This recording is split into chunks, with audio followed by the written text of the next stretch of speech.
I say, yo, welcome to the BBW show, you feel me? We talk battle rap, basketball, and wrestling on a daily basis. Subscribe to the channel if you haven't. The topic for today is wrestling. More importantly, Bronson Reed is back in WWE. Wow. This is a big deal. I'm not going to lie. This was a big deal. It was very surprising when he got fired, like, what, almost 2 years ago now? When he got fired under Vince McMahon and them. Very surprising. Because he had a main roster, main event episode, debut, whatever. And then they still didn't call him up after that. And they got rid of the NXT North American title, expect him to get called up. Then he just gets fired. You feel me? Ever since he been fired, bro, he been working. I'm not gonna lie. He was an Impact for a little run. Then, after that, he went straight to the G1. Had a great G1, bro. He was basically undefeated in the G1 besides one match. I think he lost to Yano. You feel me? He had a great G1. Had a great match with Okada. Beats Okada in the G1. He beats Kazuchika Okada in the G1. In his first ever G1. That was a big deal, bro. That was a big deal. I was saying that New Japan needed him. They needed him. He was something that gave them wild star power. The fans was reacting to him crazy. Like, it was, we wasn't getting those same rematches no more. It was like, now we could get Jay White versus Jonah. We could get Ishii versus Jonah. Okada versus Jonah. Suzuki Jonah. Like, he could have been a new super heavyweight of the division. You feel me? Then, it was reports coming out that Triple H wants him back. That was coming out early. You feel me? That Triple H wants him back. As soon as he was taking over, it was like, yo, he wants Jonah back. Now, it was kind of odd to me that they put out the Wrestle Kingdom card and he wasn't on it. He was not on the Wrestle Kingdom card. That was kind of odd to me.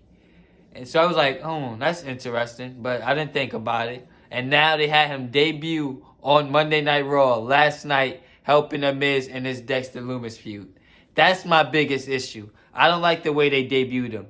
Miz has not felt interesting to me in like 2 years, honestly, since John Morrison tag team. Since John Morrison debuted.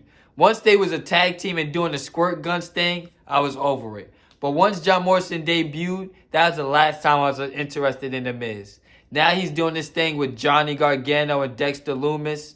This is not going nowhere fast. Honestly. So I hate that they brought Jonah in for this and he's going to be a muscle for The Miz. I hate that. But the end goal is he turns on The Miz, breaks out as a massive babyface. That's honestly the end goal. But it has to start somewhere. You feel me? He got to start somewhere. But I like it. I like that Jonah's back. He been bringing back a lot of people that was in NXT. A lot of people. Like, he brought back Tegan Knox, Emma, Hit Row, Braun Strowman, Legado, LA Knight. Like, he's brought back a lot of people. I can say Bray Wyatt. I can say Jonah, to me, is probably going to be the biggest comeback. I'm not going to lie. He's going to be the biggest comeback. Bray Wyatt doesn't wrestle. He's all promos. Even though I like the promos, though, but it's all promos. Braun Strowman is one-dimensional. I feel like Jonah can be the best return. He can be the best return under Triple H, honestly. He can be. Even better than Johnny Gargano. I don't know if Johnny Gargano is injured or not, but Johnny Gargano doesn't even wrestle. His nickname is Johnny Wrestling. When the last time he's wrestled a match on Raw? So that's not going nowhere, you feel me? So I feel like Jonah can honestly be like one of the best returns Triple H had since he's taken over, honestly. Because Jonah can be a top guy. We can get Jonah versus Roman Reigns and that be a believable match. Probably not now. Probably not even in the next 6 months.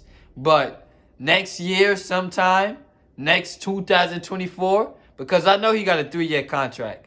He either got a 3-year or 5-year contract. So we're going to be seeing him. So in the next 2024, Jonah versus Roman Reigns, Jonah versus Walter, Jonah versus Seth Rollins, Jonah versus Brock Lesnar. Those are all dream matches that we can get. You feel me? All dream matches that we can get. So I'm excited for it, even though we got to settle with seeing him with The Miz for the first few months. That's just my opinion. Let me know what you think in the comment section. Like, comment, share, subscribe. Turn the bell for notifications. Follow me on Instagram at HRW_podcast. Follow me on Twitter at Hoops Wrestling. I'll be back with more.